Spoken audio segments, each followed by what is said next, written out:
শারীরিক সমস্যা আপনাকে কিছুতেই পিছু ছাড়ছে না। অনেকের ক্ষেত্রে দেখতে পাওয়া যায় মারাত্মক দুরারোগ্য ব্যাধিতে আক্রান্ত হয়েছেন, বা অনেকে বলছেন আমাকে ডাক্তার বলেছেন এই তোমার অসুখ হয়েছে, বাট আপনি সেটাতে প্রচণ্ড পরিমাণে কনফিউজড হয়ে রয়েছেন, সত্যিই কি আপনার সে অসুখ রয়েছে, বা অনেকের ক্ষেত্রে ভুল চিকিৎসা হচ্ছে। এই যে চিকিৎসা সংক্রান্ত বিষয়ে নানা ধরনের সমস্যা তৈরি হয়, তার সমাধানের একটাই রাস্তা রয়েছে, সপ্তবিংশাস চক্র।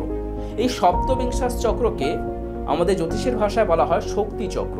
এই D24 এই চার্টটার যদি সঠিক বিশ্লেষণ করা যায়, সেখানে আপনার বুধ অগ্নি, পৃথ্বী না বায়ুতত্ত্বে রয়েছে, এবং সেখানে বুধের সঙ্গে একাদশপতির কি সম্পর্ক রয়েছে, সেই একাদশপতি যদি নিচস্থ থাকে তাহলে কিন্তু যথেষ্ট খারাপ, এবং যদি উচ্চস্থ থাকে আপনি রোগ সংক্রান্ত বিষয় যদি কোনো কিছু রোগ অসুখে হন, আপনি সেখান থেকে বেরিয়ে আসতে পারেন।